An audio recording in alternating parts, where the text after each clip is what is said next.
Thank you for giving me this opportunity. So, as you have told myself, Dr. Siddhartha Ghosh, I am a professor and head of the Department of Artificial Intelligence. And I also had the Training and Placement Division at Vidya Jyothi Institute of Technology at Hyderabad. So to start with, you are holding a very key position in Vidya Jyothi Institute of Technology, sir. So, how have been, what are the things which have kept you interacted with this education sector, sir? Actually, I have completed just 20 years of service in the field of academics. So the most important thing which keeps me motivating and keep me moving is number one is that the new batches every year. The students come with lot of enthusiasm. Their intelligence level is high than us. Every batch by batch, the intelligence levels. The digital enrichment is much better with the new generation. So that is one thing I like to work. I love and like to work with this workforce. And secondly, the next important point in the education sector, we get the opportunity to learn in a constant basis. Every day, some new learning is there. So these two things keeps me moving in the field of academics, basically. That's really great, sir. So, sir, what is the kind of leadership style you follow, sir? Because you are heading a very big department in your institution, and that is really something very great. So, we'd like to know the leadership style which you are following. Yeah, it's a pretty important question because for us, the basic challenges is that like in industry where there is a leadership opportunity from the very beginning level, like 2 to 3 years, people become team leader, then project manager and all. Our hierarchy is a little bit different in the field of leadership because first you grow up in the field of academics, if you are aware of. Then we join as a lecturer, then assistant professor, then associate professor, then professor. And after working for a certain time as a professor, some of us take the role of head of the department in the academic side, like Department of Computer Science, Department of Mechanical. I am heading Department of Artificial Intelligence. And in the non-academic side also, we have leadership where we have like head of training and placement. So I have the two roles. And in a higher level, we have principalship and as well as directorship. So you can tell me that I'm not at the highest level of leadership, but of course, as a head of the department of two specific section, there are challenges and the kind of leadership I believe with, actually I learned it with time. So there was a time when leadership meaning is to lead the, what you can call group. So a leader should able to lead. That is a very simple English quotation. If you are a good leader, you should able to lead. But as on today, the definition of leadership which I follow is that a leader should able to create leaders.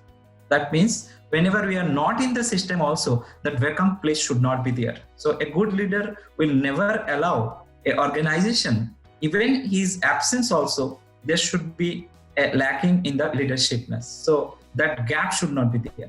I follow that kind of concept.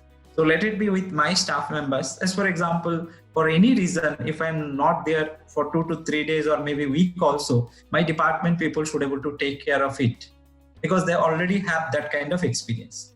While working with the students, I see that I give equal opportunity to the students and create leaders among that.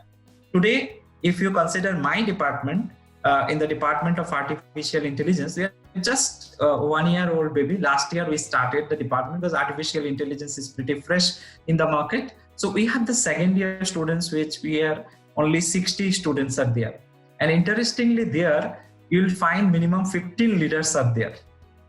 15 leaders. So someone is a leader in the drone club, someone leader in the machine learning club, someone is a leader for robotics club, someone is a leader for Amazon Web Services Club, to give them the essence of leadership. And I feel a good leader is going to happen when responsibility comes, not by just education, not by just degrees. A good leader will be only possible to create provided you give him responsibility and scope to grow and show his ability. He might be doing the mistakes at the very beginning level, but in the higher level, when he has experience of failure also and success also, automatically he will be able to become a good leader. So that is my philosophy in leadership. That's really great, sir. Sir, as you talk that you're opening new branches and new education streams in your colleges. So, what trend which we have been saying in the last 3 to 4 years, we have been analyzing that most of the students from Andhra Pradesh and Telangana, they have been moving out from their own home state. Though there is a lot more opportunities, a lot more colleges and universities, very good colleges and universities, but still they are moving out to some other parts of the India. So, what do you think, sir? How your institution, or overall, how the at 10 point of time it is responding to that situation, and we are moving forward, like retaining more and more students? Yes, one side is that we're considering at our college level, we are constantly growing, and to hold the students, basically, why the students will move for? Basically, for new branches and more number of jobs, nothing else. Like if I go to that campus, I'll be getting this combination or this specific branch which is not there in other colleges. That is one thing. And second thing is that opportunity. Maybe the same branch is there in this city or in this state, but if I take this branch into some other what you can call city or other college, my opportunity is going to be more. So opportunity from job point of view and a preference of the branch is the most important thing. So any college, let it be across the India, anywhere, if you want to catch hold of the students, you need to go along with the flow, offer them new courses which is coming up in the market, and that kind of skill also need to be developed, and placement should be updated. We are constantly working on this area, and when many other colleges are shrinking, I should proudly tell you that we have added 3 branches this year. IT has added more branches, AIN added with more branches, sections. So automatically, from 1,000 we have grown to now 1,200 plus this year when the new batch is coming up. So even though along with pandemic situation, you call it opportunity shrinking, you call it, whether in this situation we see more opportunities, because there might be some parents may not be ready to send the kids today, and this pandemic situation, that's to other states, because hostels may not be safe, because parents, they might be thinking that life is more precious than a degree, so let him finish the degree. But at the same time, it doesn't mean that parents are going to compromise with the interest area of the kid. So the new branches are specifically helping us, and also the placement for 2020 batch, though we, last 6 to 7 months how we are working, it's not at all a positive sign across, right. But we are able to offer around 450 offers this year till now, which is a very, very positive sign. So these 2 things are helping us to get new inquiries, and I'm pretty sure this year also admission will go good with us. Okay. So, sir, if I talk about the education system, which is currently prevailing in India, and of the education system which is being prevailing in foreign countries, what is the difference, and how you think the students are much more getting either attracted towards going to for MS? Like most of the students, they prefer undergraduation in India, but most of the students move out of India for MS and the post graduation. So how you think your institution and the colleges in India or in Telangana and Andhra Pradesh is going to help out to address that? Yes, it's once again a pretty important question, and very openly I will say that it might be a very small dot in the academic system of India.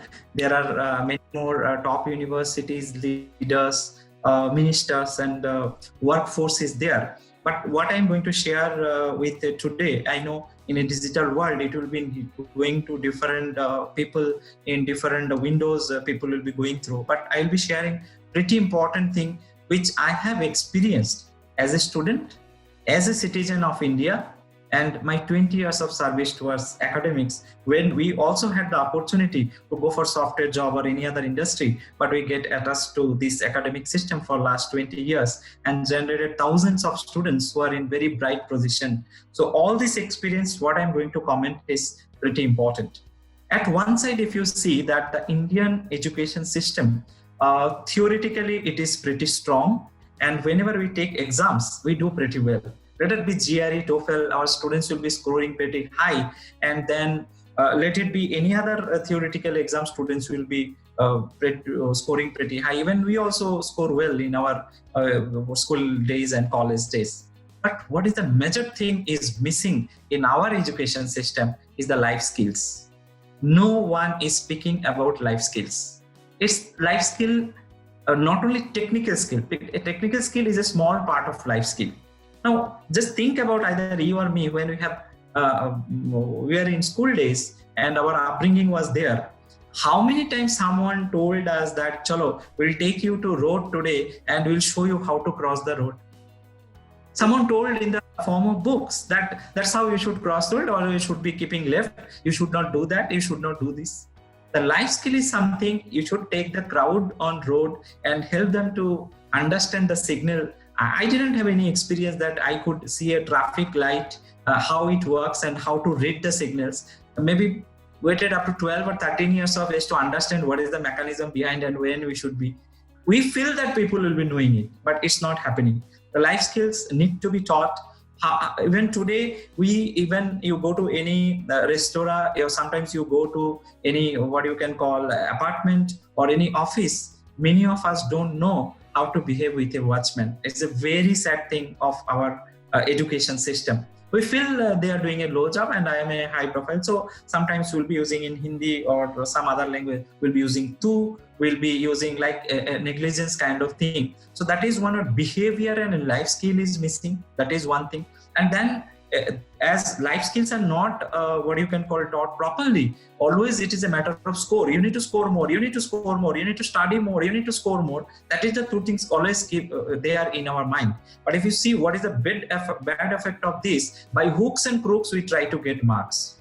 So even sometimes copying the assignments, looking something read and write while exam, we feel it's a part of life, and by hooks and crooks I need to get marks, because that's how I'm going to get a status in the society, that how much I scores, not what I am. The foreign university courses, I have not done a foreign degree, but as I told, my students are there every corner of the world. That is the thing I ask them very politely, that what is the difference between here and there? They tell us that they made us to do our own things. They help us to understand what we are. They allow us to do mistakes. That is the most important thing. And say, do our own work, we'll do mistakes, and then tell how to correct.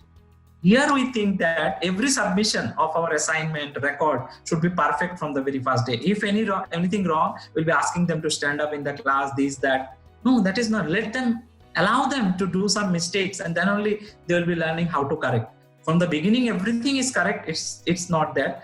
That kind of freedom they get into the education system there. The life skills are more, the failure is more accepted, well accepted, and allow them to grow with a confidence, where we should change our system that from just for a marks point of view also, life skills should be added in the course curriculum. Right, sir, right. Very good insights you have given, sir, on this topic. Very well taken, sir. So, sir, moving ahead, I'd like to understand how Vidya Jyothi Institute is assuring that the best education practices is being followed in universities. Yes, that's also another good point you have told. As I told, I have in the leadership side, I have a chance and opportunity to work with as a training and placement head.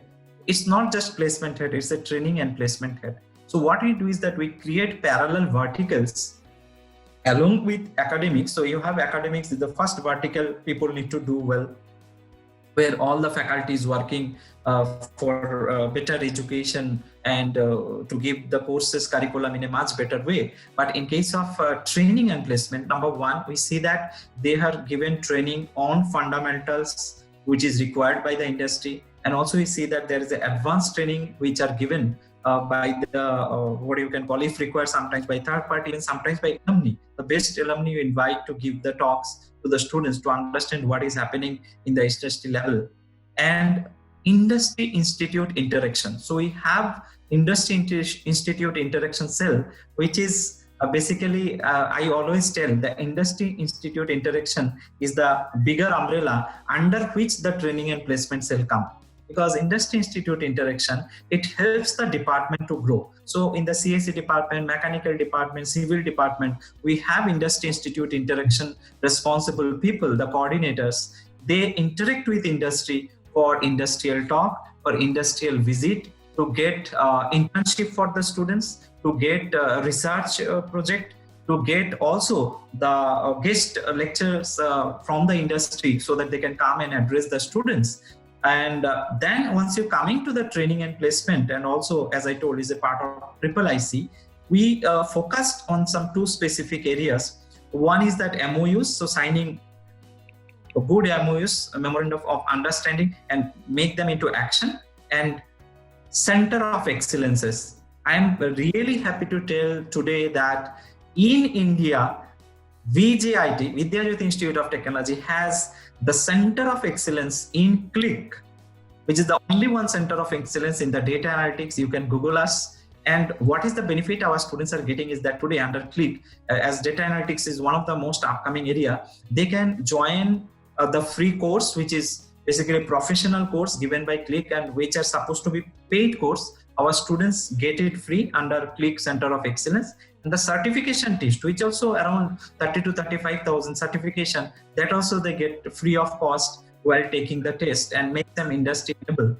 So we are also Center of Excellence for Virtusa, basically in software testing, and we also get focus on Java. This kind of attachment with the industry help us to grow in those specific area. So I'll be telling for any college, industry institute interaction cells should be pretty active, modern training should be given, and center of excellences should be established. And also to tell you, not only just in software, we have established center of excellence in lean technology, lean concepts, which is, there is a company called Lean Technocrats, and we have a MOU with them, and we run the course on lean concepts so that our mechanical, electrical, civil engineering students can be industry ready. And through this center of excellence, we are able to get job today with Denso Haryana, Paragon Chappals, Hyderabad Battery Limited. Like these core companies are also looking at us, and we are able to give good scope to our students. That is really very good thing which is happening in VJIT, sir. So if I talk about the placement in your college, like many of the times the placement thing has came up. So what is the current scenario of the placement, sir? Though we know that it is being affected in COVID, so how has it been in the past? Yes. So we should accept it, like compared to the 2019 batch, in 2020 batch, there is a declination of 20 to 25%. Because industry is not yet open.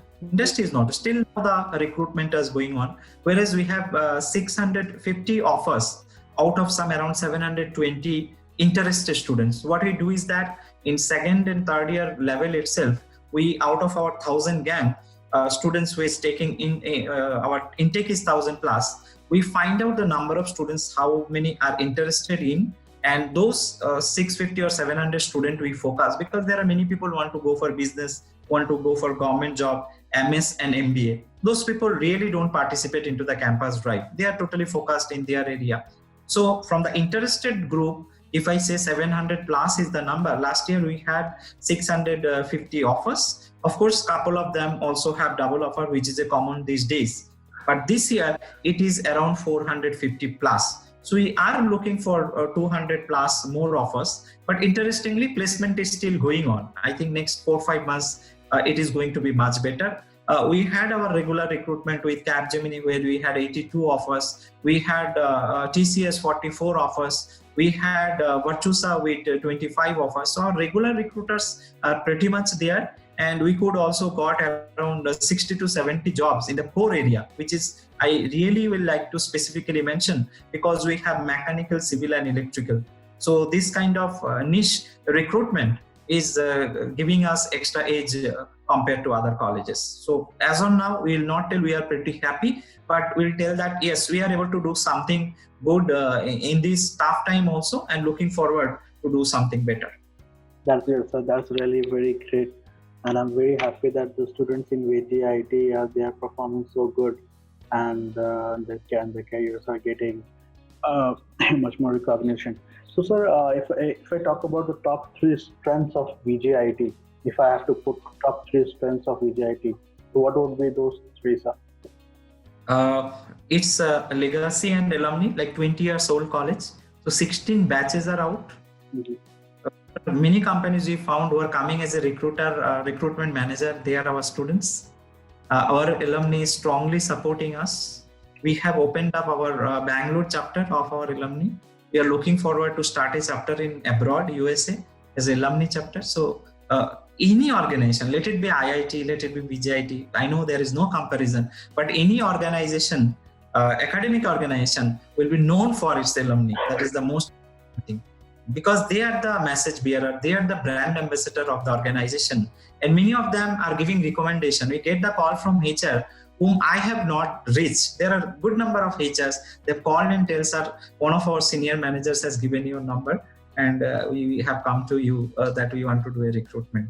Then we tell you is that no, you have one student working with us in top management. He has given that. So he got a very good number of companies from that point of view. So this is one of our strength. Academics, that's the first vertical I told. You will not believe the way we take the exam. Sometimes you get complaints from parents. Are you treating them as school?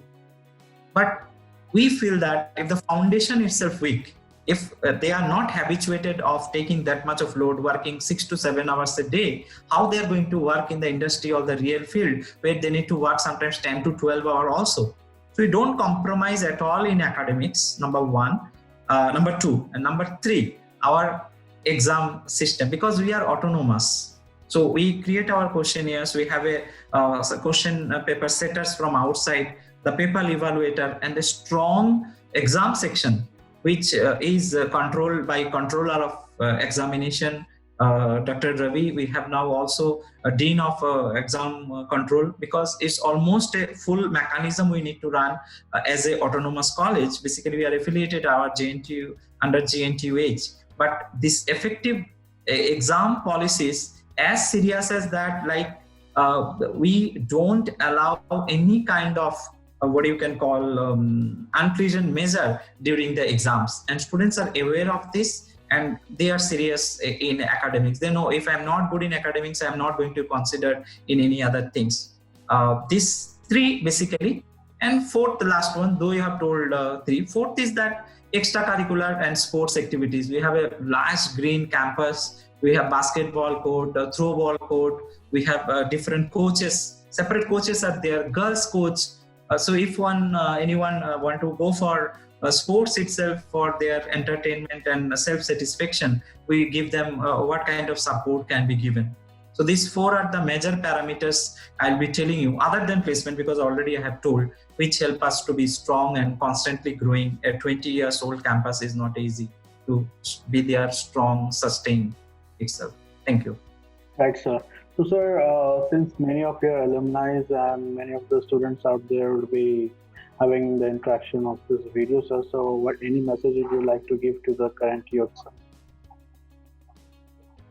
Yes, the best message is that the world is good for the good people, and this college has seen many good people, and they are always welcome to the college, the alumni, wherever they are. And we have a very strong alumni group. Every year around 500 plus alumni comes on the alumni day, and they are our major strength. And our students are our pride. It's like 20 years, as you can tell, that we spend with students. We just wait for the next batch when they'll be coming and then grow in front of our eyes and they leave. It's something like a nostalgic situation for us, which we cannot compare. Wherever the other jobs and all give a satisfaction of something like making a product and launching in the market, and sometimes the product is not doing well kind of thing. But for us, the test is pretty tough because we deal with human being. The parents at 17 plus 18 years of age, they bring to us. And when they leave, they're 21, 22 years of age and facing a life. We need to make them strong mentally. They've gone through many situations here, and many of them become almost friends to us, and we help them to grow. And that is the every campus should do. That they just should enable the candidates and the students so that wherever they can go, they do well. That is the major motto I follow in my whole academic and leadership, as you told, that enable the people so that you should not ask for money. You will just, I know that I have this skill, I can do it. Will you give an opportunity? It should be that kind of demanding. You will not demand for money. You will tell, I have the skill. Are you ready to test me? That is the kind of thing. So message is that keep working wherever you are. We are there constantly to support. As for us, it's a job, of course, job close to heart, but we may keep on changing campuses is a part of life. But for them, this college is always their college because they are the alumni of their college. They should be connected and help the college to grow up. VJIT is waiting for each one of the alumni. Whenever they want to come, the gate is always open to them. Thank you, sir. Thanks a lot for giving us such valuable insights and get to know more better about your institution, sir. Thanks. It was really very great to host you, sir, on this Thoughts of Education program by Collegedunia.com. Thank you. Thanks a lot to the whole management of Collegedunia and you also for giving me this opportunity. And I think our major motto from both the sides is same, helping the students to grow up. That's where we do connect. Thanks a lot for giving me this opportunity. Thank you.